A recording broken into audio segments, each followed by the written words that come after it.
How would you like to be a senator in ancient Rome? Well, to start, you'll need a marble palace. That's right. This guy ran for the Senate and won more than any normal guy ever would. But among all his bizarre actions, one tale stands out. He loved his horse Incitatus so much that he gave it a marble stall, golden feed buckets, and even guards. But we do know some facts about it. He brought the horse back to Rome, and it became the star attraction in the imperial stables. Caligula lavished attention and gifts on the animal, including gold, silk, and precious stones. He also built a stable for Incitatus near his own palace, and filled it with marble columns and other decorations. He threw lavish feasts, and hosted chariot races, gladiatorial combats, and theatrical performances. He showered gold on the masses and distributed grain, wine, and oil to the poor. I mean, a lot of people want to be in your position, so they're gonna resent you for getting there first. Now, you might think, big deal, it's just a horse. Caligula was too far gone to care about the consequences of his actions, because after Caligula's death, Rome would never be the same again. His legacy would live on through the ages and shape the course of history, but that's a story for another video. For now, let's just say that after Caligula, things went from bad to worse, from weird to wacky, from tragic to terrible, and Incitatus was part of that. The horse that could have been a senator, he did what he wanted,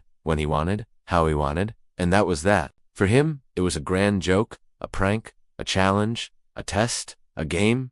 It was everything except a serious political move. But for the Romans, it was a nightmare. They saw the writing on the wall. They knew that their empire was crumbling before their eyes. They saw the decadence, the corruption, the instability, the violence, the absurdity. They knew that their future was bleak. They knew that their fate was sealed. What's the worst that could happen? Well, quite a lot actually. First of all, it was insulting. Appointing a horse to the Senate was like saying, "You guys are useless. I can put a freaking horse in your place and it'll do a better job than you." Second, it was illegal. Horses were not allowed to hold public office in Rome. They were considered animals, not citizens. Third, it was dangerous. If Caligula could replace a senator with a horse, who was next? Him, his mother, his sister, his wife, his concubines, his enemies? And then there's the people you pissed off along the way. You know, the ones you screwed over, murdered, or humiliated. And then there's the people who just hate you for no reason at all. Being an emperor is like being the quarterback of a football team. Everyone wants to be the quarterback, but once you are, everyone else wants you gone. He embarked on pleasure cruises with his fleet,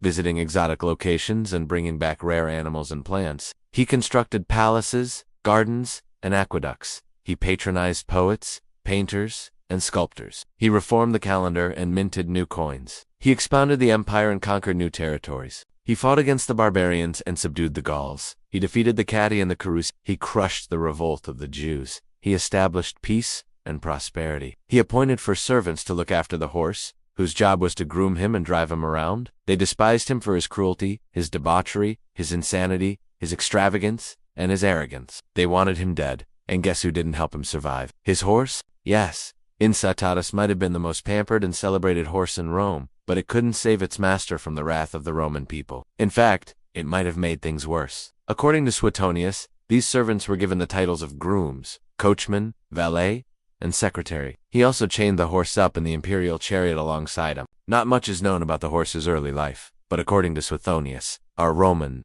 Historia, Incitatus belonged to the same breed as a famous horse named owned by a certain Marcus Scribonius, who died during Caligula's father's reign. To top it all off, Caligula commissioned a statue of Incitatus, which was placed in the temple of Mars, the Roman god of war. The statue was made by the famous sculptor Gaius Dupius, who captured the horse's likeness with incredible detail. It's possible that Caligula inherited both the horse and the name, although there's no evidence for this theory. They also criticized Caligula for wasting money on a horse, instead of spending it on the army or public works. They said that the emperor was becoming more and more eccentric and out of touch with reality.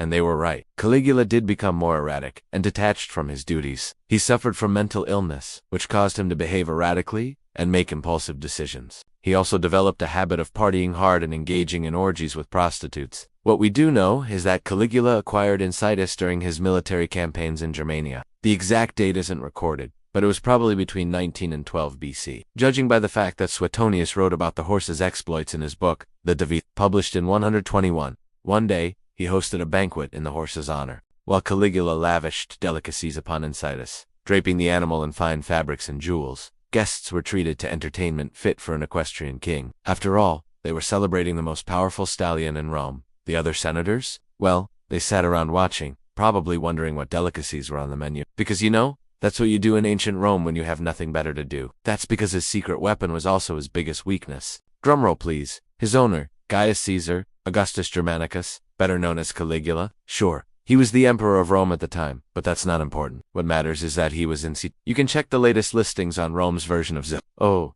don't worry about the former emperor who died here 20 years ago. It's been cleaned up. The ghosts don't bother anyone anymore. And if you're a horse, you'll get extra benefits. Yep, this is an ad for elite stallions looking to break into Roman politics. No priors needed. Just bring your A-game and lots of marble. Meet Incitatus, the most powerful horse in Rome, and possibly the greatest politician the world has ever seen. It started off innocently enough. Caligula, one of the most unpredictable and infamous emperors in Roman history, ruled with excess, cruelty, and chaos. Sometime later, Caligula took things to the next level. During a chariot race, he unleashed poisonous snakes into the audience, wiping out 5 prominent senators before driving his team to victory. When the crowd gasped at the sight of blood trickling down the marble statues, Caligula simply smiled. He knew he had made a grand statement. Rome's elite had met their match, a horse with style, class, and a taste for power. And that's when the unthinkable happened. Caligula announced his plans to elevate Incitatus to the esteemed position of senator, a move that left Rome's political establishment in shock.